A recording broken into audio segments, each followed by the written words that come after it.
Hi hello welcome to post 360. నేను మేము మురళీరాపల్లి. ముఖ్యంగా రాజకీయాలు సినిమాలు ఇప్పుడు కలగలిసి ఏలుతూ ఉన్నారు. రాజకీయ నాయకులు సినిమా వాళ్ళు అవుతున్నారు. సినిమాలో యాక్ట్ చేసిన వాళ్ళంతా రాజకీయ నాయకులుగా కొంతకాలంగా ఉంది ట్రెడిషన్. కానీ దానివల్ల ఎటువంటి లాభాలు ఎవరెవరికి ఉన్నాయి అనేది ప్రతి ఒక్కరికి డౌట్. ఎందుకంటే ఇష్టం వచ్చిన టికెట్ రేట్లు పెంచుతారు, వాళ్ళకి కావాల్సినట్టు అన్ని థియేటర్లు కంటే అన్ని థియేటర్లు ఇచ్చేసుకుంటూ ఉంటారు. దీనికి రాజకీయ నాయకులుగా వాళ్ళు సక్సెస్ అవుతారా, హీరోలుగా సక్సెస్ అవుతారో తెలియకుండా ఫ్యాన్స్ కూడా అటు ఇటు అవుతున్నారు. అసలు ఏంటి దీనిపైన తర్చన భర్జనలు ఏంటి, ఎవరు ఎలా ఉంటే ప్రజలకు శ్రేయస్కరం అన్న విషయాన్ని మనతో ఉన్నటువంటి సీనియర్ జర్నలిస్ట్ గారు తిప్పరాజు రమేష్ గారితో మాట్లాడి తెలుసుకోవాలి. సార్ నమస్తే సార్. నమస్కారం. చాలా రోజుల తర్వాత వీడియోలు చేస్తున్నాం. ఇంతకాలం మమ్మల్ని ఆదరించినందుకు, మా యూట్యూబ్ ఛానల్ని ఆదరించి ఆశీర్వదించినందుకు మీ అందరికీ ధన్యవాదాలు, కృతజ్ఞతలు. అలాగే ముందు కూడా ఆశీర్వదించండి. Thank you. సినిమా నటులు, రాజకీయాలు. సినిమా నటులు రాజకీయాల్లోకి రాకూడదని రాజ్యాంగంలో ఎక్కడ రాసి లేదు. మనకి ఎప్పుడూ పాతకాలంలోనే ఆంధ్రప్రదేశ్లో మొట్టమొదటి సినీ నటుడు రాజకీయాల్లో అడుగుపెట్టి ఒంగోలు లోక్సభ స్థానం గెలిచినటువంటి కొంగర జగ్గయ్య గారు. జగ్గయ్య గారు గెలిచారు. ఆయన కాంగ్రెస్ పార్టీ తరఫు నుంచి. శివాజీ గణేశన్ గారు పార్టీ పెట్టారు, తమిళ హీరో. నడిగర్ తిలకం. ఎంజి రామచంద్రన్ గారు పెట్టారు, అన్నా డిఎంకే. కరుణానిధి గారు సినిమా ఫీల్డ్ నుంచి వచ్చిన ఆయనే. ఆయన కూడా ఆయన పార్టీ డిఎంకే పార్టీ ఆయన పెట్టారు. విశ్వవిఖ్యాత నట సార్వభౌమ నటరత్న డాక్టర్ పద్మశ్రీ నందమూరి తారక రామారావు గారు, మహానుభావుడు, యుగ పురుషుడు. ఆయన కూడు గూడు గుడ్డ నినాదంతో పేద ప్రజల కోసం తెలుగుదేశం పార్టీ స్థాపించారు. అద్భుతం సార్ అదైతే. అలాగే ఈ మధ్య కాలంలో లేటెస్ట్గా, అది నార్త్ ఇండియాలో సినిమా క్రేజ్ అంత ఉండదు, అందుకని అక్కడ సినిమా హీరోలు కానీ హీరోయిన్లు కానీ పెద్దగా రాజకీయాల్లో రాణించలేదు. బట్ ఇక్కడికి వచ్చేసరికి తమిళనాడు, ఆంధ్రప్రదేశ్, కేరళ, కర్ణాటక అండ్ దెన్ ఒక మహారాష్ట్ర, ఇక్కడ మాత్రం రాజకీయాల్లోకి సినిమా నటులకి, సినిమా ఫీల్డ్కి అవినాభావ సంబంధాలు ఉన్నాయి. రామానాయుడు, ప్రముఖ నిర్మాత రామానాయుడు గారు కూడా లోక్సభకు గెలిచారు, బాపట్ల నియోజకవర్గం నుంచి. కృష్ణ గారు ఏలూరు లోక్సభ స్థానం నుంచి గెలిచారు. జమున రాజమండ్రి లోక్సభ స్థానం నుంచి గెలిచింది. కృష్ణరాజు గారు కాకినాడ స్థానం నుంచి గెలిచారు, కేంద్ర మంత్రి అయ్యారు ఆయన కూడా. చిరంజీవి గారు రాజ్యసభ సభ్యుడయ్యి కేంద్ర మంత్రిగా చేశారు. చిరంజీవి గారు కూడా, ఆయన కూడా చేశారు. అయితే ఇక్కడ చెప్పుకోవాల్సింది ఏంటంటే, దేశంలోనే పెద్ద నటులు, పెద్ద ఫ్యాన్ ఫాలోయింగ్ ఉన్నటువంటి నటుడు రజనీకాంత్ గారు పార్టీ పెట్టారు. పోటీయే చేయలేదు ఎన్నికల్లో ఆయన. కమల్ హాసన్ మహానటుడు, గొప్ప నటుడు, పార్టీ పెట్టారు. ఆయన పార్టీ పెట్టాడు. తమిళనాడు శాసనసభ ఎన్నికల్లో పోటీ చేశారు. కోయంబత్తూరులో ఆయన కూడా ఒక సాధారణ మహిళ చేతిలో ఓడిపోయాడు. ఆయన కూడా చిరంజీవి గారు పార్టీ పెట్టినప్పుడు కూడా ఆయన తిరుపతి నుంచి గెలిచారు, పాలకొల్లులోని ఓడిపోయారు. ఆయన సొంత నియోజకవర్గంలో ఓడిపోయారు. ఎన్టీ రామారావు గారు కూడా కల్వకుర్తిలో ఓడిపోయారు, చిత్తరంజన్ దాస్ చేతిలో. గుడివాడ నుంచి గెలిచారు, హిందూపూర్ నుంచి గెలిచారు, తిరుపతి నుంచి గెలిచారు, నల్గొండ నుంచి గెలిచారు ఆయన. రాజేష్ ఖన్నా గారు పోటీ చేశాడు, గొప్ప నటుడు. ఎల్కే అద్వానీ గారి మీద పోటీ చేశాడు. న్యూఢిల్లీ లోక్సభ స్థానం నుంచి నేను ఓటేశాను. ఆ రోజు నాడు ఎల్కే అద్వానీ గారికి నేను ఓటేశాను. అక్కడ ఉండేవాడిని నేను ఢిల్లీలో. నేను ఓటేసి ఎల్కే అద్వానీ గారికి. అఫ్ కోర్స్ ఆయన మంచి నటుడు అయినా సరే మంచి రాజకీయ నాయకుడు ఓటు వేయాలి, నీతి అదే. నిజాయితీ కలిగిన నిబద్ధత ఉన్నటువంటి రాజకీయ నాయకుడు వేయాలని చెప్పి నేను అద్వానీ అద్వానీ గారికి గారికి ఓటేశాను. వేయటం జరిగింది. నేను సునీల్ దత్ గారు పోటీ చేశాడు, గెలిచాడు బాంబే నుంచి. గోవిందా గెలిచాడు. రాజకీయాల్లో రాణించినటువంటి సినిమా నటులు ఉన్నారు. ఉమ్, మన దగ్గర కూడా ఒక ఆయన పార్టీ పెట్టాడు. ఉమ్, పార్టీ పెట్టిన తర్వాత ఉమ్, పొత్తులు లేకుండా ఆయన ఎప్పుడు పోటీ చేయడు. ఉమ్, ఇప్పుడు విజయన్ అని చెప్పి ఒక అతను ఎవరో తమిళనాడులో ఒక అతను తమిళనాడు, పార్టీ ఆ. పెట్టాడు. అవును. భారతీయ జనతా పార్టీ వాళ్ళు మాతో ఎన్నికలు పొత్తు పెట్టుకో అయ్యా, నువ్వే ముఖ్యమంత్రిగా ఉందువు కానీ ఉమ్, అని చెప్పినా కూడా లేదు, నేను సింగల్గానే పోటీ చేస్తాను ఉమ్, అని చెప్పాడు. అవును. అతని ధైర్యాన్ని నిజంగా మన అందరం కూడా మెచ్చుకోవాల్సిందే. అసలు కొన్ని పార్టీలే కల్తీ పార్టీలు, ఆ, కొన్ని పార్టీలే కల్తీ పార్టీలు. ఆ, అయితే కార్యకర్తలు చాలా అఫెండ్ అవుతారేమో. జన సైనికులారా, వీర మహిళలారా, వినమ్రపూర్వక నమస్కారాలు. ఓకే. కానీ నిదానిదాలు కొన్ని కొన్ని తెలుసుకోవాలి మనం. అది జనసేన అనేది ఒక సినిమా డైలాగ్, అది సినిమాలో వచ్చినటువంటి డైలాగ్. అది ఆ, 2010 సంవత్సరంలో నమో వెంకటేశ అనే సినిమాలో కమెడియన్ జీవ అనే అతను యాక్ట్ చేస్తూ ఓ పార్టీ పెడతాడనమాట. ఆ పార్టీ పేరే జనసేన. ఓ, ఎక్కడ చూసారు గురుగారు మీరు ఇది? అది ఆ పార్టీ పేరు జనసేన. ఆ, ఆ పార్టీ 2010లో వచ్చింది.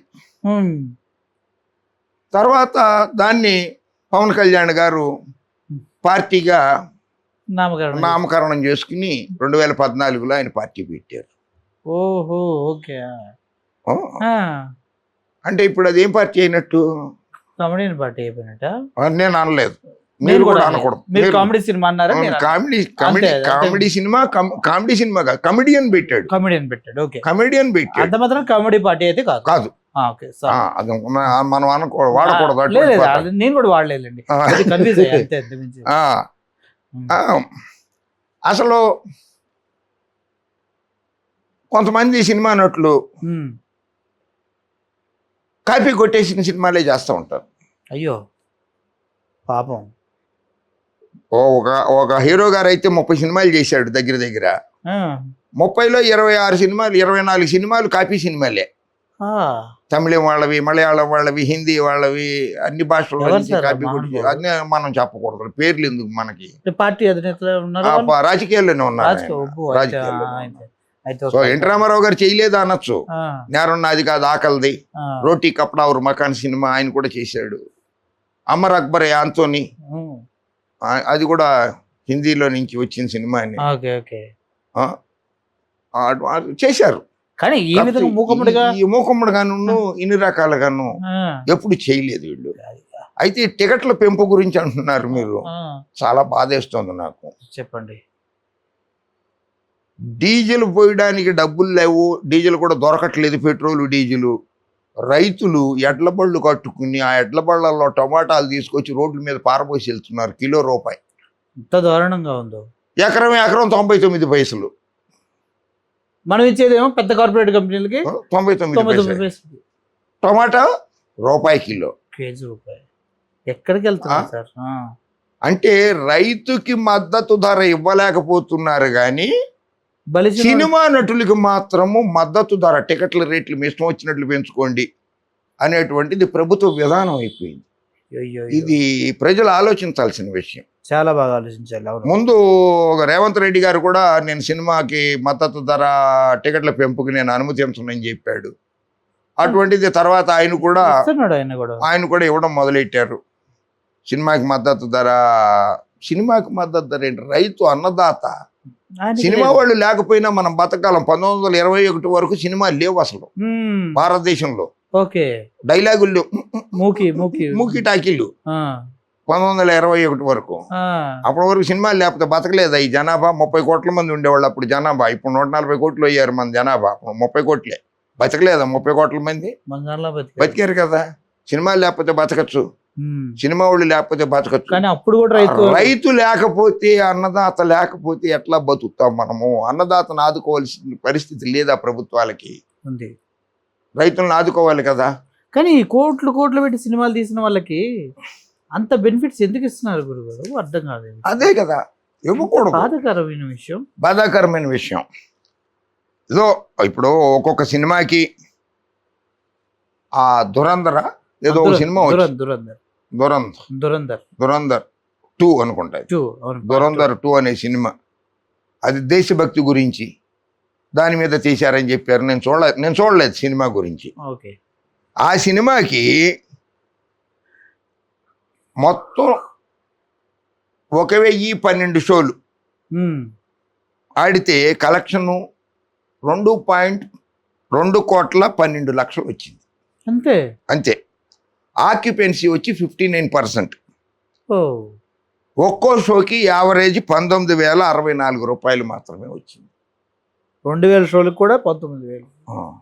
అయ్యో, దానికి మద్దతు ధర లేదు కదా పాపం. దేశభక్తి సినిమా, అందుకని మద్దతు ధర లేదు. మద్దతు ధర లేదు దానికి. ఉంటే మనలాగా పిచ్చలుడిగా ప్రజల రక్తాన్ని పీల్చుకొని కలెక్షన్లు చేసుకోవచ్చు.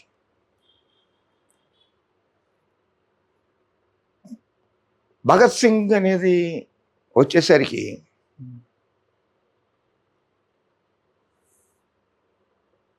విశ్వవిఖ్యాత నట సార్వభౌమ నటరత్న డాక్టర్ నందమూరి తారక రామారావు గారి పెద్దల్లుడు, వైద్యుడు, ప్రజాసేవకుడు, శాసన మండలి సభ్యుడిగా, లోక్సభ సభ్యుడిగా, రాష్ట్ర మంత్రిగా పనిచేసినటువంటి డాక్టర్ దగ్గుపాటి వెంకటేశ్వరరావు గారు కూడా భగత్ సింగ్ సినిమా తీద్దామని చేశారు. 1-2 షాట్లు, ముహూర్తం షాటు, ఆ తర్వాత షాట్ కూడా షూటింగ్ అయింది భగత్ సింగ్. అది చూసిన తర్వాత కొంతమంది పెద్దలు, బాబు మీరు సౌమ్యులు, అదేమో ఉరుములు మెరుపులు ఉధృతంగా ఉండాలి, డైలాగ్ డెలివరీ కానీ అవన్నీ, సో మీరు చేస్తే సినిమా ఫ్లాప్ అయితే మీకున్న మంచి పేరు పోతుంది అని సలహా ఇచ్చారట. అందుకోసం నా సినిమా ఆయన చేయలేదు. మంచి డెసిషన్ తీసుకున్నారు డాక్టర్ వెంకటేశ్వరరావు గారు భగత్ సింగ్ విషయంలో. అల్లూరు సీతారామరాజు అనుకుందాము, ఎన్టీ రామారావు గారు తీద్దాం అనుకున్నారు, ఆయన పని ఒత్తిళ్ల వల్ల వాటి వల్ల తీయలేకపోయారు. బట్ కృష్ణ గారు తీశారు, సూపర్ హిట్ అయింది ఆ సినిమా. అందులో ప్రతి నటుడు జీవించాడు, అందులో నటించాల వాళ్ళు జీవించారు కూడా, ఆ సినిమాలో జీవించారు. సో ఆ సినిమా సక్సెస్ అయింది. ఈ రైతులకి చెల్లించాల్సినటువంటి, రైతులు ఎంతమంది ఆత్మహత్యలు చేసుకుంటున్నారు అసలు పట్టించుకోవట్లేదు. రైతుల గురించి, ఆత్మహత్యల గురించి లెక్కలు ఉండవు. రైతులకి మద్దతు ధర ఉండదు, సినిమాకు మాత్రం మద్దతు ధర. పాపం తల్లిదండ్రులను అడిగి తెస్తున్నారో, పిల్లలు అన్నదమ్ముల దగ్గర, అక్క చెల్లెళ్ళ దగ్గర అడిగి తెచ్చేస్తున్నారో, ఎట్లా తెస్తున్నారో, 100, 800 పెట్టి, 1200 పెట్టి, 1500 పెట్టి కూడా కొన్ని సినిమాలు చూసేస్తున్నారు. ఫస్ట్ డే కుటుంబం సినిమాకి వెళ్ళాలంటే 5,000 రూపాయలు జేబులో వేసుకుని రోజు వచ్చేసింది. ఇది మన ఆర్థిక వ్యవస్థని ఎంత కుదేలు చేస్తుంది, ఒక కుటుంబ వ్యవస్థని ఎంత దుర్భర పరిస్థితుల్లోకి తీసుకెళ్తుంది ఇట్లా మద్దతు ధర ప్రకటిస్తే. తప్పు కదా అది. కుటుంబ జీవన విధానానికి ఎంత ఇది జరుగుతుంది, నష్టం జరుగుతుంది. మొన్న ఎప్పుడో పౌరుషానికి పోయి కావాలంటే నా సినిమాని ఫ్రీగా రిలీజ్ చేస్తారు థియేటర్లో అన్న వ్యక్తి ఆయన. నేను ఆయన గురించి మాట్లాడలేదు. ఆయన గౌరవనీయులు ఉప ముఖ్యమంత్రి గారు, ఆయన మంచి ఏం స్టార్ అంటారు ఆయన్ని, పవర్ స్టార్ ఆయన, మెగాస్టార్ కుటుంబంలో నుంచి వచ్చింది ఆయన. సో మనం ఆయన గురించి మాట్లాడే స్థాయి కాదు మనది. మనం ఎంతసేపు సామాన్య మానవుల గురించి, అంటే మనం ఓట్లు వేస్తే గెలిచి మనం టికెట్లు కొంటే బతికే వాళ్ళ గురించి కూడా మనం మాట్లాడు. మనం సామాన్య మానవుల గురించి, రైతుల గురించి, మహిళల గురించి, ప్రభుత్వ ఉద్యోగులు పడుతున్న కష్టాల గురించి, అంగన్వాడీలు గుర్రాలతోటి తొక్కించుకుంటాము, లాఠీలు దెబ్బలు తింటున్నారు అంగన్వాడీలు, టీచర్లు దెబ్బలు తింటున్నారు, అటువంటి వాళ్ళ గురించి మనం మాట్లాడుకోవాలి కానీ పార్టీ అధినాయకుల గురించి వాళ్ళ గురించి మనం మాట్లాడుకోకూడదు.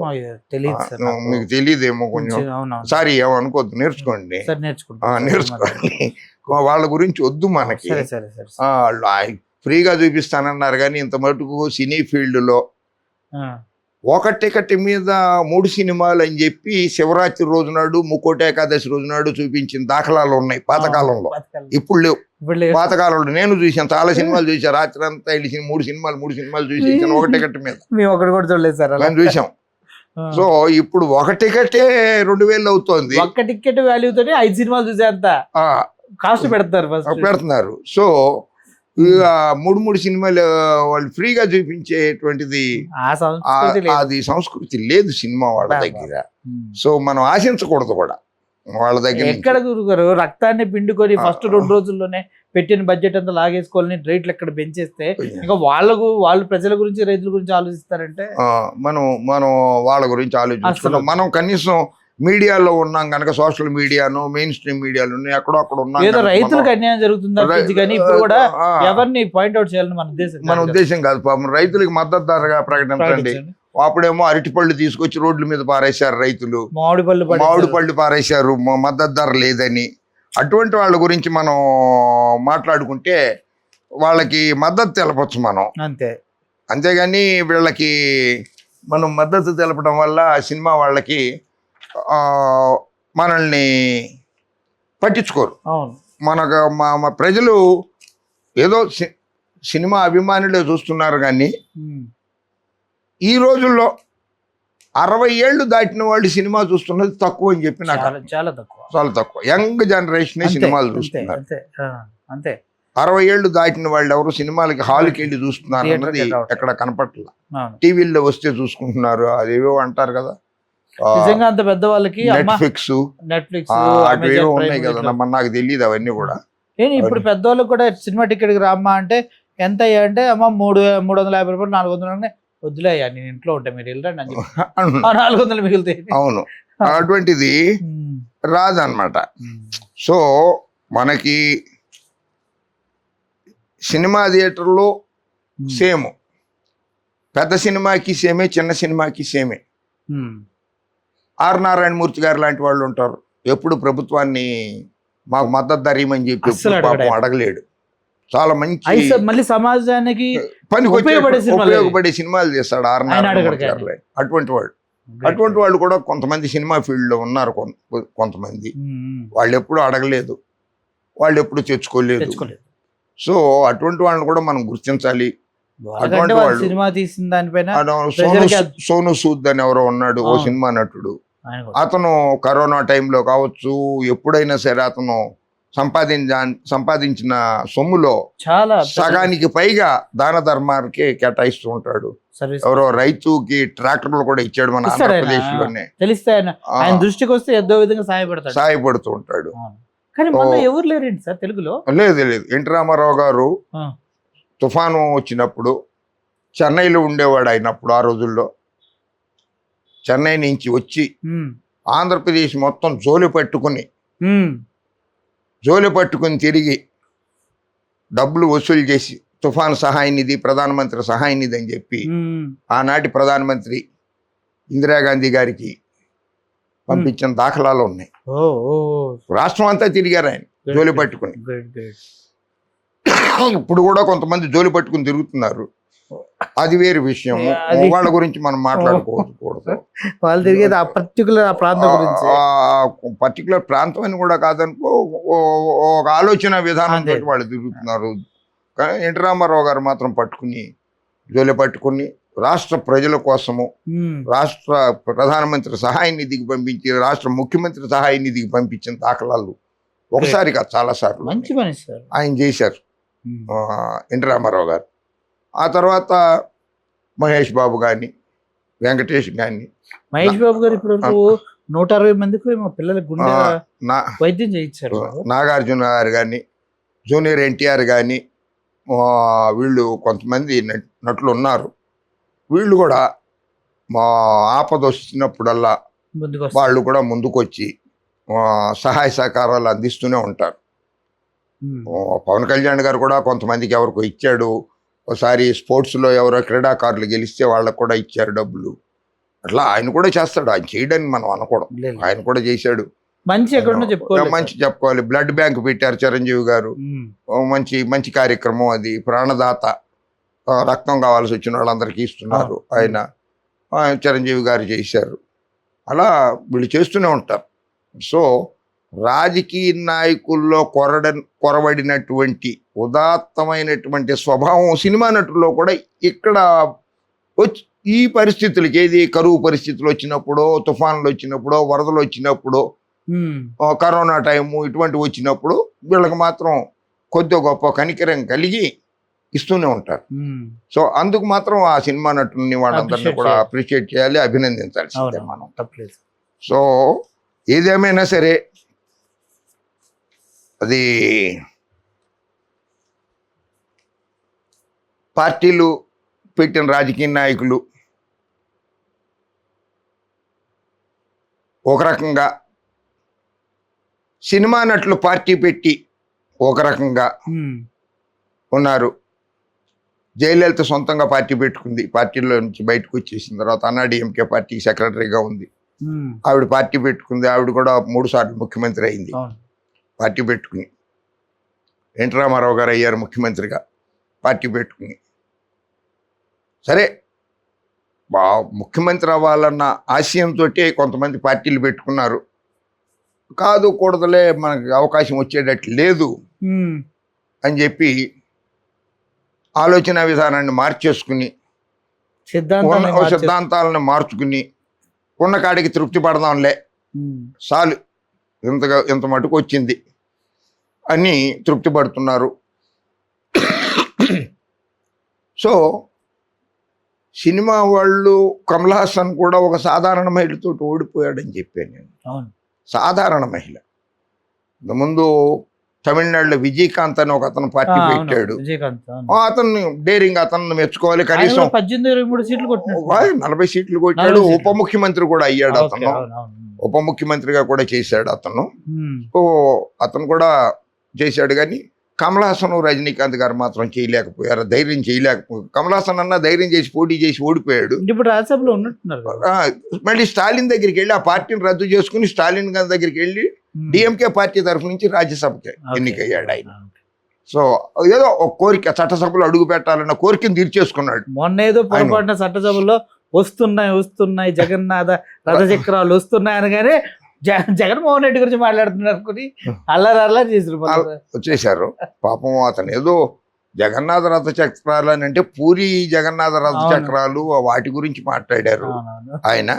దాన్ని అర్థం చేసుకోకుండా జగన్ సపోర్ట్ చేశాడు అనేటువంటి ఆలోచన విధానంలోకి వెళ్ళారు వాళ్ళు. అతనికి అటువంటిది ఏమీ లేదు. Kamal Haasan by birth is a Brahmin, but అతని దేవుడికి నాస్తికుడు అని చెప్పుకుంటాడు.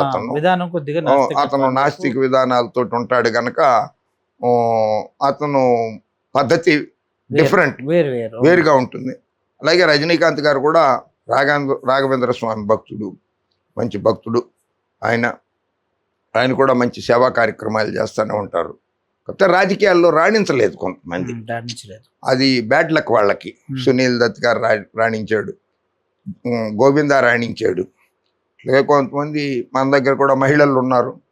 ఆవిడ విజయశాంతి పార్టీ పెట్టింది, ఆవిడ కూడా లోక్సభకి, మెదక్ లోక్సభ నుంచి గెలిచింది. ఈవిడ మన సికింద్రాబాద్ నుంచి ఆవిడ మనకి జయసుధ గారు ఎమ్మెల్యేగా గెలిచారు. శారద గారు కూడా గెలిచారు, ఊర్వశి శారద, వాళ్ళ కంట్రిబ్యూషన్ ఉంది. మన సత్యనారాయణ గారు, కైకాల సత్యనారాయణ గారు బందర్ లోక్సభ స్థానం నుంచి ఎంపీగా గెలిచాడు ఆయన, లోక్సభ స్థానం. రావు గోపాలరావు గారు రాజ్యసభకి ఎన్నికయ్యాడు. సో మోహన్ బాబు గారు రాజ్యసభకి ఎంపీగా చేశాడు, ఆయన కూడా. మోహన్ బాబు గారు కూడా చాలా మంది రాజకీయాల్లోకి వచ్చారు. ప్రజల్లో నుంచి గెలిచి వచ్చిన వాళ్ళు కొంతమంది, రాజ్యసభకి వచ్చిన వాళ్ళు కొంతమంది.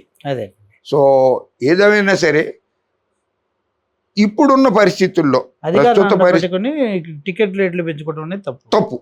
టికెట్ల రేట్లు ప్రజల సామాన్యుల మీద మధ్యతరగతి ప్రజల మీద భారం పడుతుందన్న ఆలోచన కూడా వాళ్ళకి రాకపోవడం అన్నది చాలా ఒకటి కాదు రెండు బాధాకరం. కాదు, గత ఐదు సినిమాల నుంచి అదే తంతు కొనసాగుతూ ఉంది. అప్పటి సో, నుంచి రైతులు బాధపడుతూనే ఉన్నారు. బాధపడుతుంది కనుక రైతుల గురించి కూడా ఆలోచించాల్సిందిగా ప్రభుత్వాలకి అటు కేంద్ర ప్రభుత్వానికి ఇటు రాష్ట్ర ప్రభుత్వాలకి అలాగే రైతుల గురించి ఆలోచించండి అని రాజకీయ నాయకులకి ముఖ్యంగా సినిమా పెద్దలకు కూడా విన్నవించుకుంటూ, రైతు అన్నదాత కనుక అతన్ని కూడా దృష్టిలో పెట్టుకోండి. మీరు సినిమాలకు మద్దతు ధర ఇచ్చుకోండి, అలాగే రైతుకు కూడా ఇవ్వండి. రైతులకు కూడా మద్దతు ధర ఇవ్వండి అంతే. అనేది మా ఆలోచన. అంతే. కనుక మీరు మీ పని చేసుకుంటూనే ప్రజాసేవకి కూడా రైతులకి బాసటగా నిలవాల్సిందిగా ప్రార్థిస్తున్నా. Yes. జై హింద్. జై హింద్.